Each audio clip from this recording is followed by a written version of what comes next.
Hey everybody, we're here at Outer Limits in Long Beach, California with Good Time Charlie, who's going to give us a quick little rundown of how the shops at the Pike used to be set up and where they were and who was there. You were telling us earlier a little bit about, we're starting here at Burt Grimm's, and you worked here for a bit as well? No, I never did, but but I was tattooed here many times.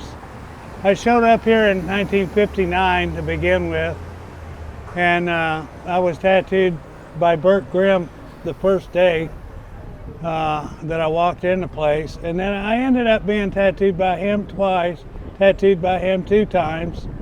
Bob Heyman also worked here, and there was a rumor that he was related to Burt. Who knows, really? That rumor was out about a lot of people. But anyway, he tattooed me twice. And then Owen Jensen was actually sitting in here for about a year, I guess, and he tattooed me here as well. And Don Nolan also tattooed me here. And even though Lou Lewis, I guess, eventually worked here, at the end of this street, almost in line with where we are, there was a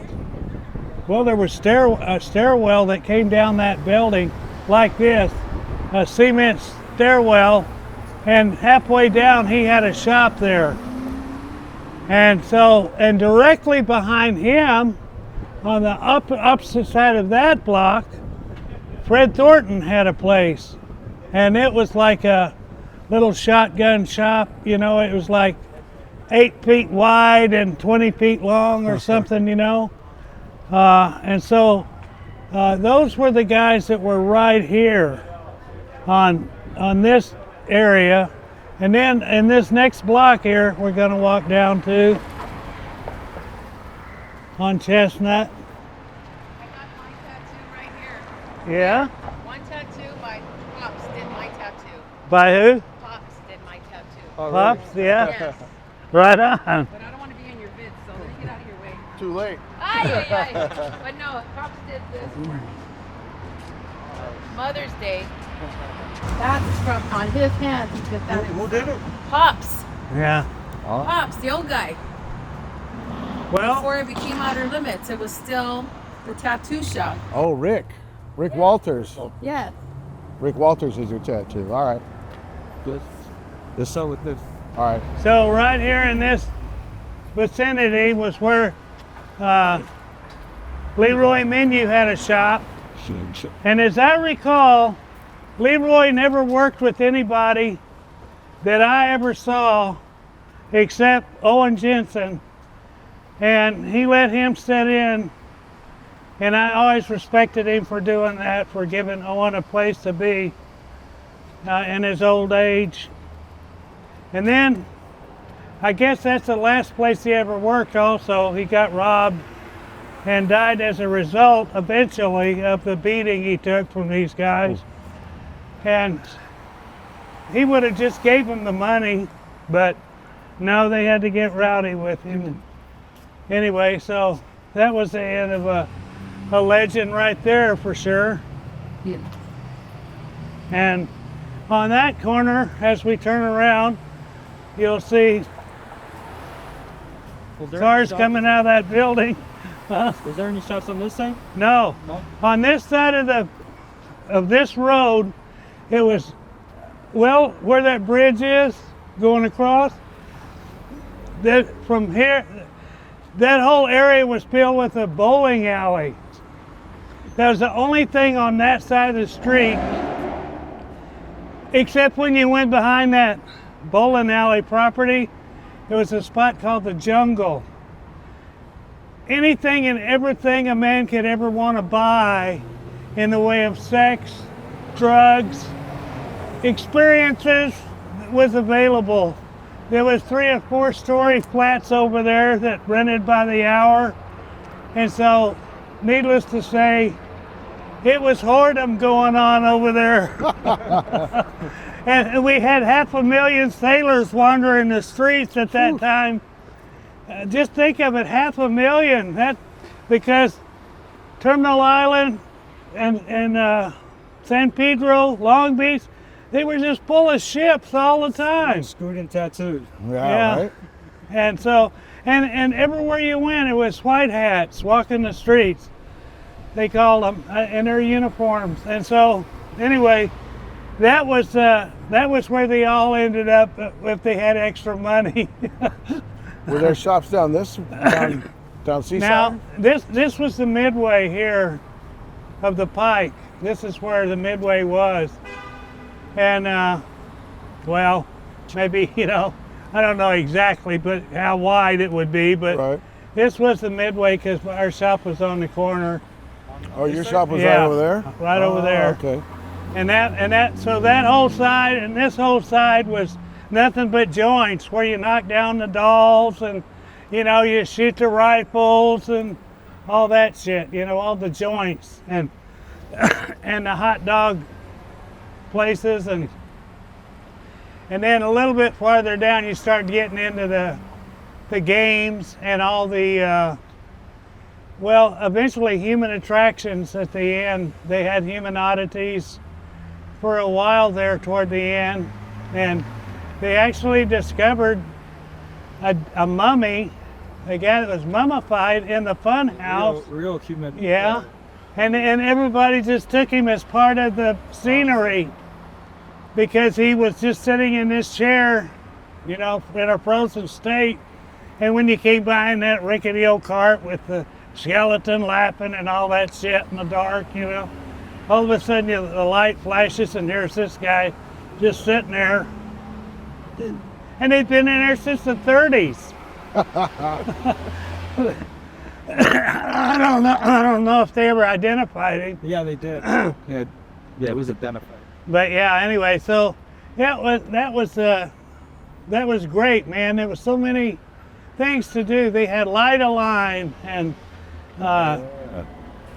games that are never played anymore, kind of like legalized gambling and stuff. And they had an indoor pool, a freshwater pool, and the ocean right there too. So you could do either one. And I used to go to the Roseland Ballroom, which was about in the middle of the Midway, and it was ticket dancing there, 10 cents a dance with these babes. And I used to go on Friday nights. I danced with a lot of cool little senoritas from the area, and that was the good old bad old days then. But everything was going on. I mean, anything and everything was available to you, How long were you working down here?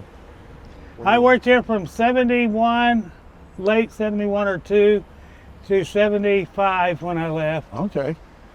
I was here parts of 3 years, 2.5 to 3 years. Well, you were coming here to get tattooed way before. Oh yeah, back in the 50s and 60s, yeah. But then I got, and none of those guys would help me out, none of them. And I talked tattoos to a lot of them, but it was in the days when it didn't matter who you were, man. There was too many in the business already, And we don't need another tattooer, So consequently, because of that, I just floundered around on my own because nobody would talk to me about tattoos at all. And so I ended up just,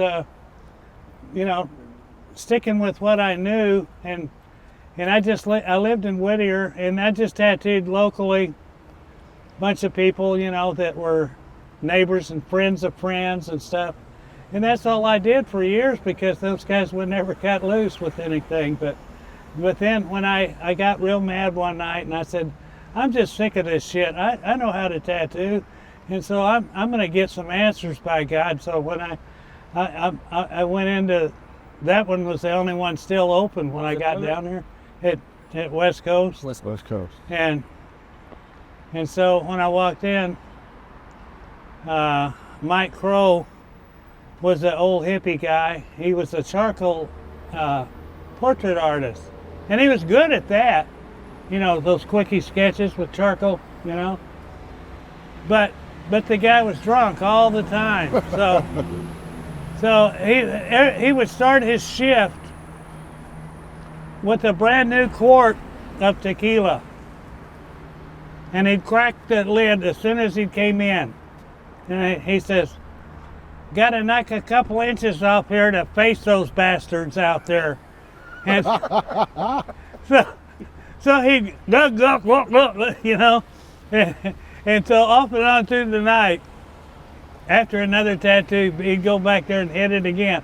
By the time the night was over, the guy was totally shit-faced. And, but you know what? He got real smart with me when I said, so how long you been working here? And he said, who wants to know? And I said, well, I'm asking, so I want to know. And he said, well, what do you want to know for? And I said, oh man, cut it out. I said, I'm just trying to get some answers, you know. I said, I'm trying to figure out, do you work, is this a part-time gig for you, or do you work weekends, or is this a hobby, or, you know? And he says, too many people ask too many questions, and he just wouldn't give me anything. And I said, hey man, I know how to tattoo, and I'm just sick of this shit. And boy, the curtain flew open, and here came big old Jimbo storming through there. Oh, so you know how to tattoo? And I go, yeah. And he said, well, why don't you take some skin down to 5th and Main and on Tuesday, and we'll see what you got. And I said, okay. So I took Tony, a guy I tattooed before, him and his brother both, many times. And so I said, they want to see what I got. And he said, okay, let's go. So we go down there, we walk in to Main Street, 5th and Main. And the only guy in there is Zeke Owen. And he said, you must be Charlie. And I go, yeah. And he said, well, they said you were coming. Hey man, here's the setup. I'm gonna go get some coffee and a burger. I'll be back. And he just walks out, you know, and I said, well, what do you want to do? And he said, I don't know, how about some mushrooms? And I said, okay. So I did some mushrooms on his leg, and I think I even put hongos sagrados on there, under it, for sacred mushrooms. But anyway, I cleaned him up. Oh yeah, I said, do you want any of this color? I never done that before. And he said, why not? So I put some color in the mushrooms and cleaned him up. And Zeke came right back through the door later, and he said, guy's been tattooing 10 years, don't tattoo like that. And he said, I knew you had it when you walked through the door. I could tell you had it. And he said, I've never let anybody else use my machines, by the way. And I go, really? And he goes, really? And he says, it's obvious you know what you're doing, man. He says, but I would tell you, since you told me that you're a self-taught guy, I would just tell you, you need to work with other people a little bit to learn other stuff. You can't know, if you've never worked with other tattooers, you don't really, hey you. Get a parking spot around here. Inside there? In between those cars. Or at the meter. They're not gonna ticket you anyway, probably. So anyway, he says, you should work with other people a minimum of 2 years to 3 years, because they'll teach you things that you don't think you need to know, and they'll teach you a lot of shit you don't want to know. So he said, just keep the good and throw away the bad, but work with other people. You'll learn little technical tips. And I said, okay, man. I said, if I can ever help you out, well, down the road, let me know. And so later on, I never heard anything from him but one time, and he asked me if I could fix him up, and I said, well, I only got one shop that could use a guy 2 days a week, and that's all I can offer you, man. And he said, Charlie, if you can't guarantee me $3,500 a month, what the hell? And I said, hey man, I'm not guaranteed tomorrow. What are you talking about? Guaranteeing you $3,500 a month. Shit, you don't even know if you're going to be alive tomorrow. And so he said, okay, well, I got a guy's number in Alaska. I may call you back though, but I got to take care of my Asian lady. And I said, well, good luck on that, man, because I'm not guaranteed to anything, so I can't guarantee you anything. Thank you, Charlie. Thanks for that. That's Yeah, awesome. so anyway, here we are at the end of, well, in 1959, what is that, 65 years ago, I was on that corner down there at Burt Grimm's, and here I am, right across the street from where I started tattooing professionally, I guess one would say, or in a shop, you know, all these years later. And I'm in a spot right here where we hopefully will see one of these days within the near environment, whether it's Queen Mary or at the end of the Pike, somewhere in this area, we want to see a worldwide tattoo national art museum. And so the whole world can benefit from it and learn all this stuff I've been talking about all these people and I know that we feel at times like we're trying to build a battleship, which we are. I mean, this is a grassroots movement, and it'll only happen not only if the grassroots get involved, but the corporations. Come on, people. We need big bread to float this boat. So, if it is a boat, but whatever it is, we need everybody's assistance in making this happen. And you'll be damn glad you did someday when your kid or your grandkids, you can take them to it and say, well, I remember when this guy was just a kid like you, you know, and he loved tattoos, and look what happened, you know. So here we are with some bona fide tattooers, I must say, from this area. These are both SoCal tattooers, and I love them all. Here comes another, I guess we'll say, Stu Bum, as he refers to others at times. Oh, I know.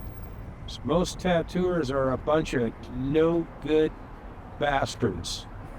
Like this guy, for example. That's even in his name. Well, anyway, yeah, so here we are gathered together, and we're talking about this monumental effort that we're liking to see happen.